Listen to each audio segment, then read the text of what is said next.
നമസ്കാരം. ഞങ്ങളുടെ അടുത്ത് പല പേഷ്യൻസും വന്ന് പറയാറുണ്ട്, അവരുടെ ഒരു സൈഡിൽ, ഉദാഹരണത്തിന് അവരുടെ ലെഫ്റ്റ് സൈഡിൽ കണ്ടിന്യൂസ് ആയിട്ട് വേദനയും പുളിപ്പും അനുഭവപ്പെടുന്നുണ്ട്. പക്ഷെ അവർക്ക് നോക്കിയിട്ട് അവിടെ പല്ലുകൾക്ക് പ്രത്യേകിച്ച് കേടോ അല്ലെങ്കിൽ വേറെ പ്രശ്നങ്ങളോ ഒന്നും തന്നെ കണ്ടിട്ടില്ല.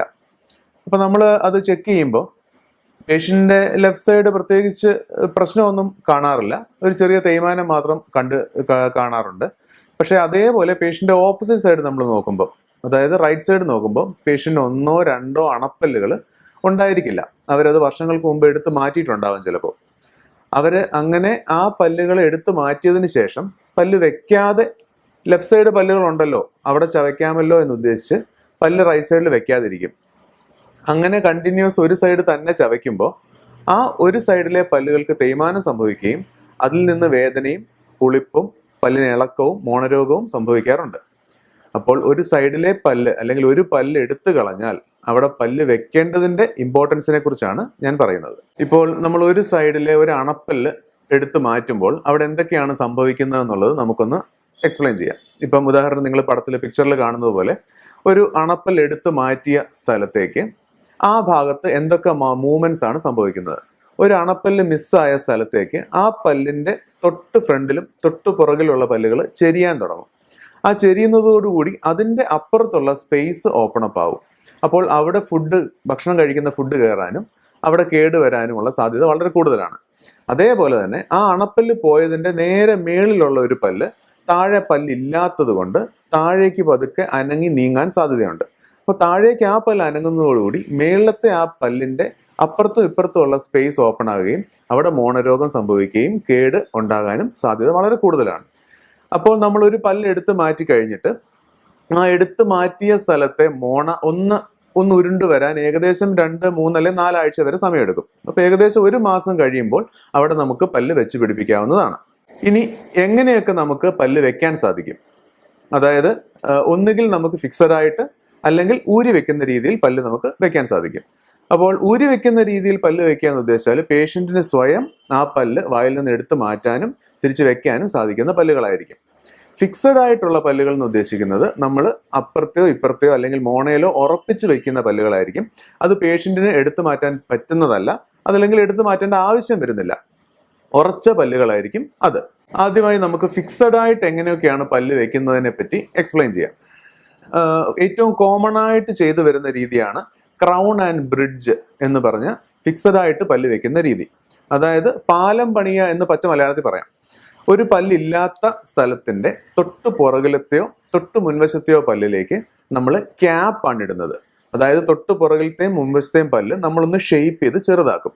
അത് ആരോഗ്യമുള്ള പല്ലുകളായിരിക്കണം നിർബന്ധമുണ്ട്. അതായത് ഇപ്പോൾ ഉദാഹരണത്തിന് നമുക്ക് പല്ല് വെക്കേണ്ട ആ സ്ഥലത്തെ പല്ലിന് തൊട്ട് മുൻവശത്തെ ഒരു പല്ലിന് കേടുണ്ടെന്ന് വിചാരിക്കുക. അങ്ങനെയുള്ള കേസ് ആകുമ്പോൾ നമുക്കത് ചിലപ്പോൾ റൂട്ട് കനാൽ ചെയ്തിട്ടേ അതിൽ ക്യാപ്പ് ഇടാൻ പറ്റുള്ളൂ.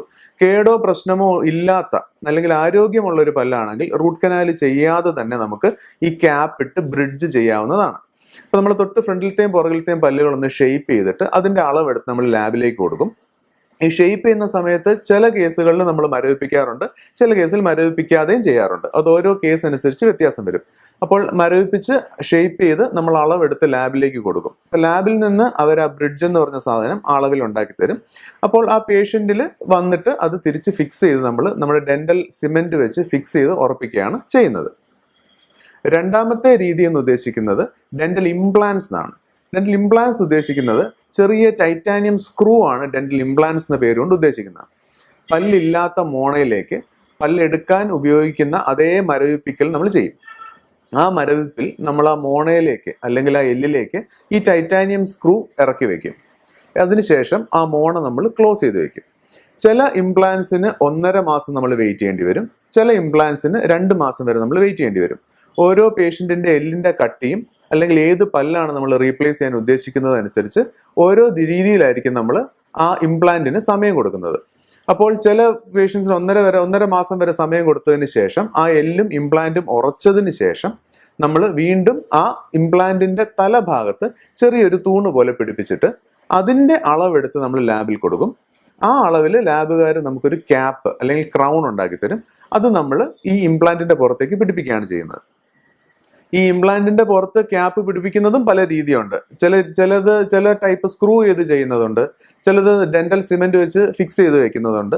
അങ്ങനെ പല രീതിയിൽ നമുക്ക് ഇംപ്ലാന്റിന്റെ പുറത്ത് ക്യാപ്പ് പിടിപ്പിച്ചു വെക്കാം. ഇപ്പൊ നമ്മൾ ഫിക്സഡ് ആയിട്ട് പല്ല് വെക്കുന്ന 2 ഓപ്ഷൻ പറഞ്ഞു, ക്രൗൺ ആൻഡ് ബ്രിഡ്ജ് എന്ന് പറഞ്ഞ രീതിയും പിന്നെ ഡെന്റൽ ഇംപ്ലാന്റ്സ്.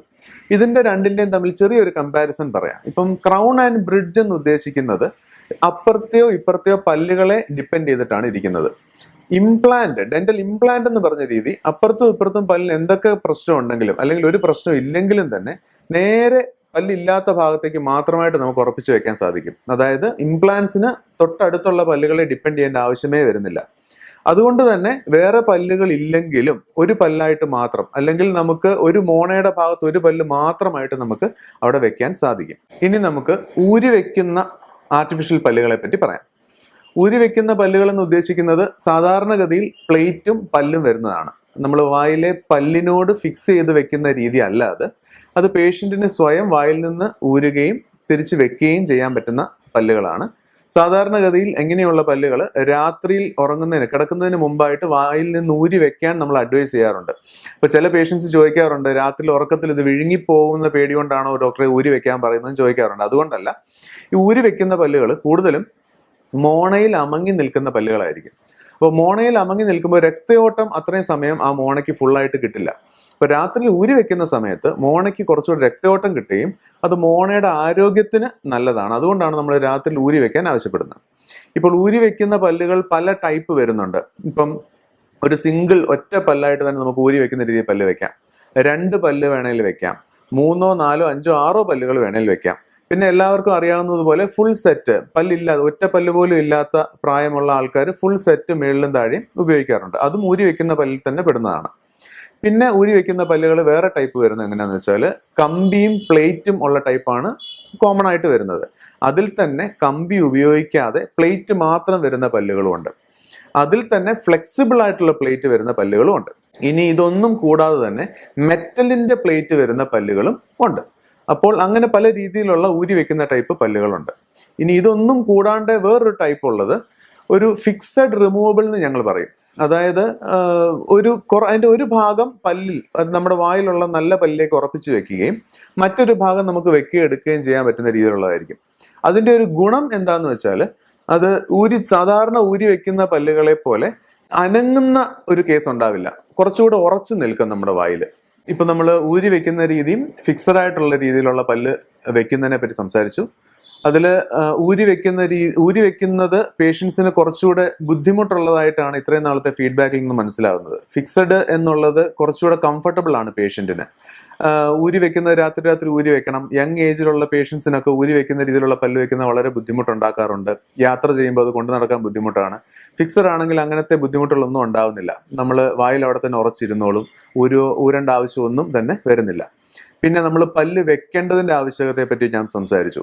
പലരും വിചാരിക്കുന്നത് ഒരു സൈഡിൽ ഒരു അണപ്പല്ലല്ലേ എനിക്ക് പോയിട്ടുള്ളൂ, ഇപ്പുറത്തെ സൈഡിൽ എല്ലാ പല്ലുകളും ഉണ്ട്, 32 പല്ല് എനിക്ക് 31 പല്ലും ഉണ്ട്, പിന്നെ എന്തിനാണ് ഞാൻ ഒരു പല്ലായിട്ട് വെക്കുന്നത്?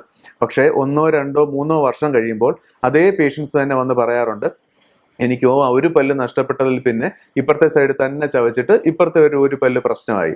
അതുകൊണ്ട് ഏത് ഏജ് ആയാലും, യങ് ഏജ് ആയാലും ഓൾഡ് ഏജ് ആയാലും, ഒരു പല്ലാണ് നഷ്ടപ്പെട്ടതെങ്കിൽ പോലും അത് 1 മാസം ആ മോണ ഒന്ന് ഉരുണ്ട് വരുന്നത് സമയത്തിനുള്ളിൽ അല്ലെങ്കിൽ 1 മാസത്തിനുള്ളിൽ അവിടെ പല്ല് വെക്കണം എന്നുള്ളത് തന്നെയാണ് ഞങ്ങളുടെ അഡ്വൈസ്.